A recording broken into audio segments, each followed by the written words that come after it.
adalah mengenai COVID-19.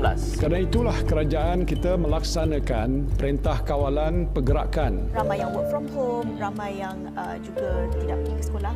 Sekarang juga cuti sekolah, ramai pelajar-pelajar universiti pulang ke rumah dan sebagainya. Petugas kolaborasi antara MOSTI, KKM dan Kementerian Luar ditubuhkan. Malaysia mungkin mendapat akses kepada vaksin. Malaysia juga sedang berusaha untuk berbincang dengan pihak negara China. Muhyiddin Yassin has announced new economic measures. Malaysia has reported a jump in COVID-19 cases. Warned that the current supply would only last for 2 weeks. Dan kita tidak dapat kawal. Hashtag Just Stay at Home sepatutnya sudah tular. Yang dinyatakan sendiri oleh Perdana Menteri Tan Sri Muhyiddin Yassin. Just stay at home. Apakah itu COVID-19?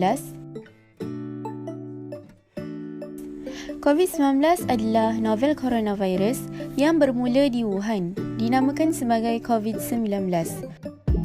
Coronavirus adalah salah satu famili virus yang lazimnya menjangkiti saluran pernafasan. Novel coronavirus pula merujuk kepada spesies baru virus dalam famili coronavirus yang belum pernah ditemui di Malaysia.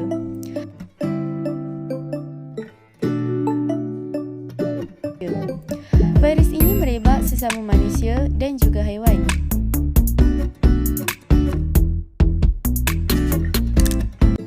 Jangkitan virus ini adalah sama seperti jangkitan selesema yang lain dan komplikasi lebih teruk pada golongan lemah imunisasi badan.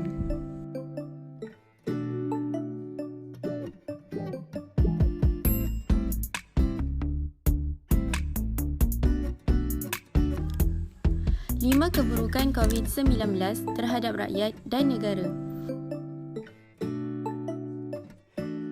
Yang pertama, COVID-19 menjejaskan kestabilan ekonomi negara melalui beberapa saluran utama. Yang ketara sekali, sektor-sektor ekonomi dalam negara tertekan akibat kesan rantaian bekalan global.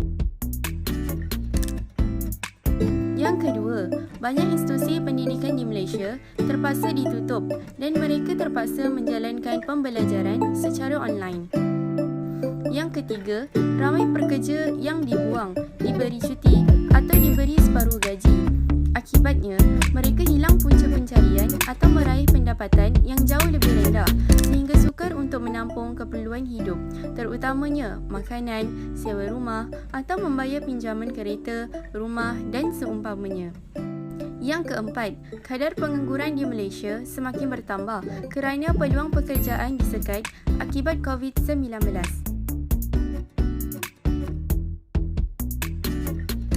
Yang kelima, kita tidak dapat mempromosikan keunikan Malaysia ke luar negara. Hal ini kerana negara Malaysia menyekat kemasukan daripada pelancong luar untuk masuk ke Malaysia sebagai langkah berjaga-jaga untuk mengelak penyebaran COVID-19 ini. Seterusnya, beberapa inisiatif telah dilakukan oleh kerajaan dalam membantu rakyat berdepan dengan masalah kewangan memandangkan sektor ekonomi terpaksa dihentikan buat sementara waktu bagi mengekang penularan COVID-19. Antara inisiatif yang dilakukan kerajaan ialah memberikan bayaran one-off kepada pemandu teksi sebanyak RM600. Seterusnya, kerajaan telah memberikan diskaun 15% ke atas bil elektrik sektor pelancongan dan diskaun 2% diberikan kepada sektor komersial, industri, pertanian dan isi rumah. Untuk pelanggan pascabaya dan prabaya pula, diperuntukkan internet berkelajuan tinggi secara percuma dengan kuota 1 GB sehari.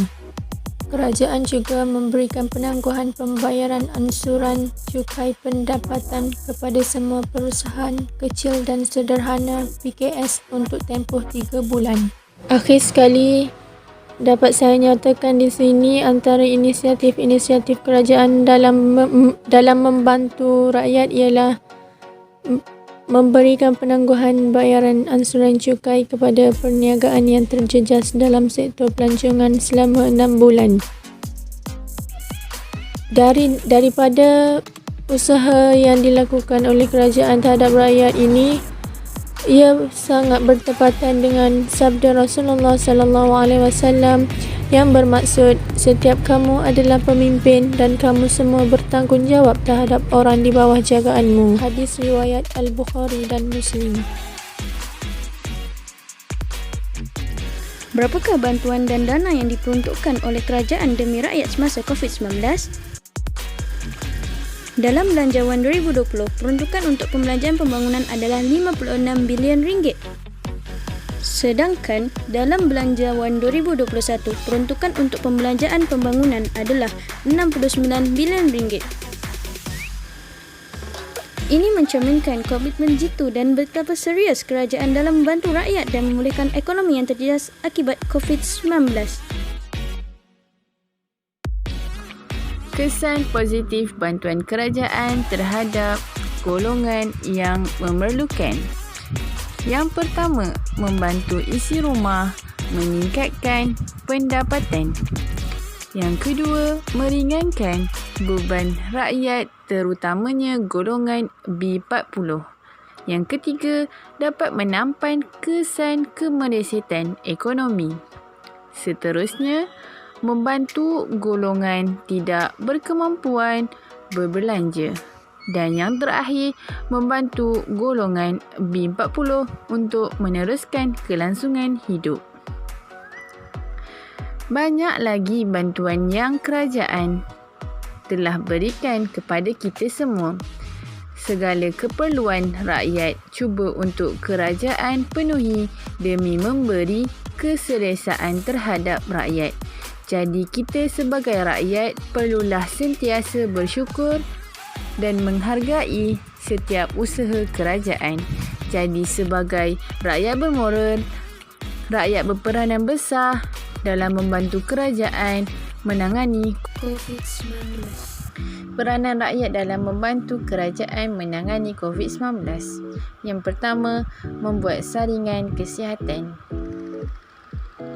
Yang kedua, kuarantin bagi yang pernah mengunjungi kawasan COVID-19 atau baru pulang dari luar negara. Seterusnya, rakyat diwajibkan memakai topeng muka. Seterusnya, kekal berada di rumah atau stay at home. Dan yang terakhir, melakukan penjarakan sosial. Berikut adalah panduan pendaftaran ID atau akaun BPN. Sila layari laman web berikut ini.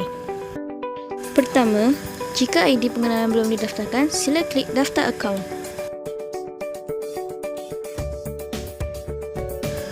Pemohon akan dibawa ke halaman ini.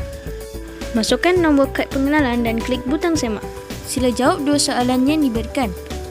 Soalan adalah berkaitan maklumat e-filing atau BSH pemohon. Kemudian isikan kata kunci keselamatan dan seterusnya. Pilih 5 soalan frasa keselamatan. Buat pengesahan 5 soalan yang dipilih dan klik butang teruskan. Tetapkan kata laluan bagi tujuan log masuk sistem BPN.